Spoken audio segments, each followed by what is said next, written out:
नमस्कार, मैं हूं मीनू शर्मा। स्वागत करती हूं आपका personal finance bulletin money time में, जहां आपको मिलेंगी आपकी जेब और ज़िंदगी पर असर डालने वाली पर्सनल फाइनेंस, बिजनेस, कॉर्पोरेट और पॉलिसी से जुड़ी हर छोटी बड़ी खबर। आज हम शुरुआत कर रहे हैं सबसे बड़ी खबर के साथ, जो छोटी छोटी बचत करने वालों से जुड़ी है। देश भर में पेट्रोल डीजल से लेकर दूध और फल सब्जियों की किल्लत शुरू हो गई है। ट्रक ड्राइवर्स की हड़ताल से देश भर में पेट्रोल डीजल की आपूर्ति बाधित हो गई है। ट्रक और बस ड्राइवर नए बने भारतीय न्याय संहिता में हिट एंड रन कानून के विरोध में देशव्यापी हड़ताल कर रहे हैं। इससे मध्य प्रदेश, राजस्थान, महाराष्ट्र, पंजाब और हरियाणा के करीब 2000 से ज्यादा पेट्रोल पंप पर पेट्रोलियम स्टॉक खत्म हो गया है। ईंधन आपूर्ति में रुकावट को देखते हुए चंडीगढ़ में पेट्रोल डीजल की बिक्री पर कुछ प्रतिबंध लगाए गए हैं। दोपहिया वाहन चालकों को केवल 200 रुपये का पेट्रोल मिलेगा, वहीं कार चालकों को मैक्सिमम 500 रुपये का ईंधन दिया जाएगा। चंडीगढ़ प्रशासन ने कहा है कि जब तक स्थिति सामान्य नहीं होती तब तक ये राशनिंग व्यवस्था चालू रहेगी। डिजिटल रुपए को बढ़ावा देने के लिए यूनियन बैंक ऑफ इंडिया ने बड़ा फैसला लिया है। यूनियन बैंक ऑफ इंडिया ने विभिन्न एम्प्लॉय बेनिफिट स्कीम से जुड़े दावों का भुगतान अब कर्मचारी के सैलरी अकाउंट में करने के बजाय सीधे CBDC वॉलेट में करने का फैसला लिया है। बैंक के कर्मचारी इस फैसले से नाखुश हैं। यूनियन बैंक ऑफ इंडिया ने अपने सभी कर्मचारियों को डिजिटल करेंसी का उपयोग करने को कहा है। बैंक के प्रबंधन ने न्यूज़पेपर अलाउंस का भुगतान सीधे CBDC वॉलेट में करने का फैसला लिया है। बैंक ने अपने सभी कर्मचारियों को बैंक के डिजिटल रूपी ऐप पर रजिस्ट्रेशन करने का भी निर्देश दिया। RBI ने निष्क्रिय या डोरमेंट बैंक अकाउंट को दोबारा चालू करने के नियमों को आसान बना दिया है। अब नॉन होम ब्रांच सहित किसी भी बैंक ब्रांच में KYC डिटेल जमा कर निष्क्रिय बैंक खाते को दोबारा से चालू कराया जा सकेगा। इस प्रोसेस को वीडियो कस्टमर आइडेंटिफिकेशन प्रोसेस के जरिए भी पूरा किया जा सकेगा। RBI ने कहा है कि डोरमेंट पड़े बैंक खातों में न्यूनतम बैलेंस न होने पर बैंक कोई जुर्माना नहीं वसूलेंगे। RBI ने बैंकों को वार्षिक आधार पर निष्क्रिय खातों का वर्गीकरण करने और उन्हें अलग करने का भी निर्देश दिया है। केंद्रीय बैंक इसके जरिए धोखाधड़ी के जोखिम को कम करना चाहता है। राजनीतिक दलों को चंदा देने के लिए चुनावी बॉन्ड की 30वीं किश्त की बिक्री शुरू हो गई है। अप्रैल मई में होने वाले लोकसभा चुनाव से पहले चुनावी बॉन्ड की बिक्री को महत्वपूर्ण माना जा रहा है। भारतीय स्टेट बैंक को 2 जनवरी से 11 जनवरी तक 29 अधिकृत शाखाओं के माध्यम से चुनावी बॉन्ड जारी करने और उन्हें भुनाने के लिए अधिकृत किया गया है। SBI चुनावी बॉन्ड जारी करने के लिए एकमात्र अधिकृत बैंक है। चुनावी बॉन्ड जारी होने की तारीख से 15 दिन के लिए वैध होंगे। वैधता अवधि खत्म होने के बाद बॉन्ड का भुगतान नहीं किया जाएगा। अब UPI से आप शेयरों को खरीद और बेच सकेंगे। NSE ने नए साल से सेकेंडरी मार्केट के लिए एक नया ट्रेडिंग सिस्टम शुरू किया है। इसे ब्लॉक सिस्टम नाम दिया गया है। निवेशकों को ज़्यादा सुरक्षित और सुविधाजनक ट्रेडिंग एनवायरनमेंट देने के लिए इस सिस्टम को बनाया गया है। फिलहाल HDFC बैंक और ICICI बैंक ग्राहक UPI फॉर सेकेंडरी मार्केट सुविधा का उपयोग कर सकेंगे।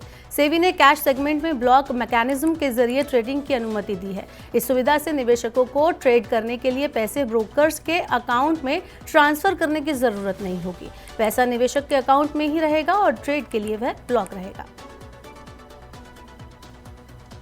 देश में लगातार बढ़ते ठगी के मामलों को रोकने के लिए टेलीकॉम रेगुलेटर ट्राई ने बड़ा कदम उठाया है।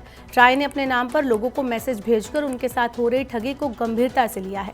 धोखेबाज ट्राई के नाम पर मोबाइल ग्राहकों को टावर लगाने के लिए NOC देने या कनेक्शन कटने से बचने के लिए मौजूदा मोबाइल नंबर का वेरिफिकेशन करने के लिए मैसेज भेज रहे हैं।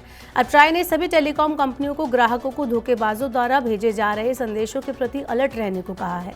ट्राई ने टेलीकॉम कंपनियों से सभी ग्राहकों को एक सलाह और एक चेतावनी संदेश भेजने के लिए कहा है। ज़ोमैटो से खाना मंगाना अब और महंगा हो गया है। ज़ोमैटो ने एक बार फिर से अपनी प्लेटफॉर्म फीस बढ़ा दी है। ज़ोमैटो ने पिछले साल अगस्त से प्रति ऑर्डर 2 रुपये प्लेटफॉर्म फीस लेनी शुरू की थी। इसे बाद में बढ़ाकर 3 रुपये प्रति ऑर्डर किया गया और अब इस फीस को बढ़ाकर 4 रुपये प्रति ऑर्डर कर दिया गया है। ज़ोमैटो की तरह ब्लिंकिट और स्विगी ने भी अपने ग्राहकों से प्लेटफॉर्म फीस लेनी शुरू की है और अब जल्द ही अन्य कंपनियां भी प्लेटफॉर्म फीस बढ़ा सकती हैं। बिना दावे वाली राशि के सही हकदार की तलाश अब तेज होगी। बैंकों में जमा बिना दावे वाली राशि को लेकर RBI ने नए दिशा निर्देश जारी किए हैं। RBI ने बैंकों को खाता धारकों का पता लगाने के लिए विशेष अभियान चलाने का निर्देश दिया है। इनएक्टिव खातों और बिना दावे वाली राशि के ग्राहकों का पता लगाने के लिए बैंक ऐसे खाता धारकों से पत्र, ईमेल या SMS के जरिए संपर्क करेंगे। ईमेल और SMS तिमाही आधार पर भेजे जाएंगे। ग्राहक का पता लगाने के लिए बैंक पंजीकृत नॉमिनी से भी संपर्क करेंगे।